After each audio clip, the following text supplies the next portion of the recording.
Selamat datang di ruangsiswa.net. Nah, ketemu lagi nih sama Kak Amirul, Tentor IPS. Kali ini kita akan membahas soal ekonomi dengan kode soal 10 IPS 1139. Nah, soalnya itu tentang makroekonomi. Nah, di sini khususnya membahas tentang PDB. Soalnya ketika produk domestik bruto atau PDB suatu negara meningkat, di negara tersebut sedang terjadi A. Kenaikan pendapatan dan kenaikan pengeluaran. Terus yang B, kenaikan pendapatan dan kenaikan tabungan. C, kenaikan pendapatan namun pengeluaran dapat naik atau turun. D, kenaikan tabungan namun pendapatan dapat naik atau turun. E, kenaikan tabungan namun pengeluaran dapat naik atau turun.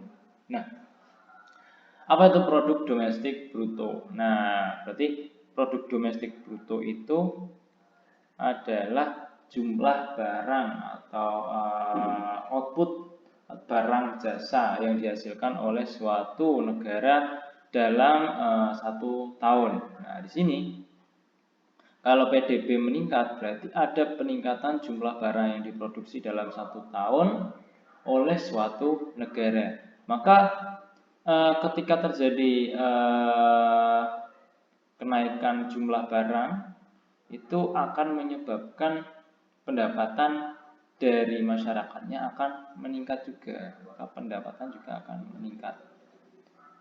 Selain itu, ada juga karena pendapatan meningkat, maka pengeluaran juga meningkat. Kenapa? Karena setiap pendapatan yang kita peroleh itu diasumsikan akan digunakan untuk mengonsumsi suatu barang tertentu, atau semua pendapatan itu diasumsikan akan dibelanjakan. Sehingga ketika pendapatan naik, maka pengeluaran juga meningkat karena pendapatan sama dengan pengeluaran. Lalu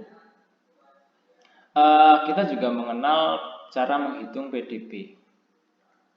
Nah, biasanya kita notasikan atau kita diwakili oleh huruf Y. Nah, di mana Y ini akan sama dengan konsumsi atau C ditambah dengan I atau investasi tambah dengan pengeluaran pemerintah atau government expenditure, terus ditambah dengan net export atau ekspor dikurangi import. Nah, ini adalah penghitungan PDB dengan menggunakan metode pengeluaran.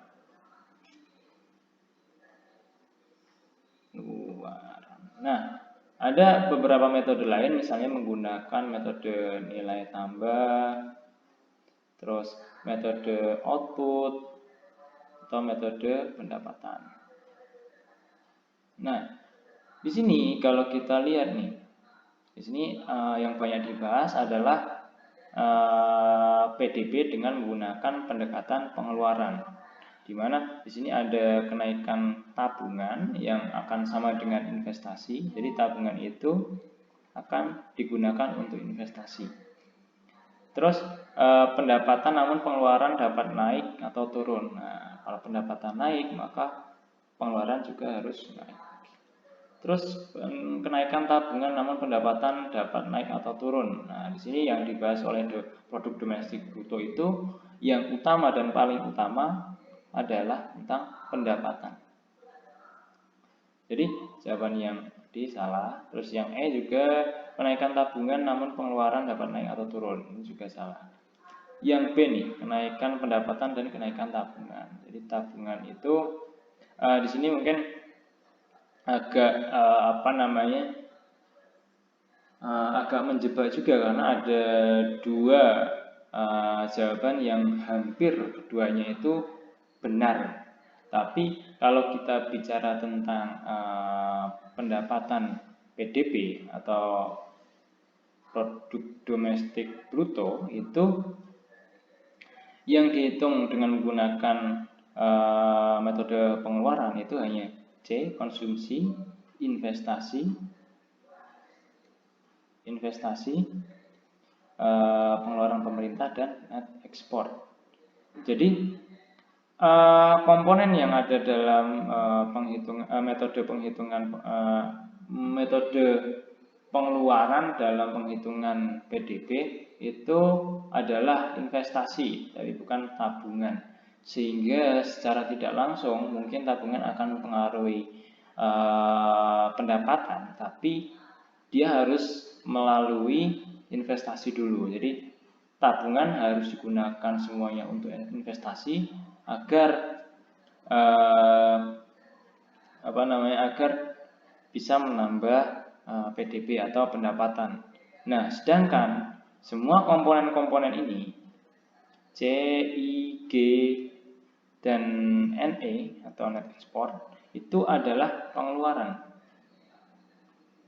Nah, kalau kita membacanya nih, Y sama dengan CIGNE. Nah, itu bacanya pendapatan sama dengan pengeluaran. Jadi kenaikan pendapatan itu kan juga terjadi kenaikan pengeluaran. Terserah itu naiknya pada C, I, G atau NE bebas. Tapi pengeluaran di sini adalah satu kesatuan dari C, I, G, NE. Sehingga jawaban yang paling tepat itu adalah yang kenaikan pendapatan dan kenaikan pengeluaran. Oke, sudah jelas ya. Kalau sudah jelas, jangan lupa like dan subscribe-nya. Terima kasih sudah menonton. Sampai jumpa di video selanjutnya.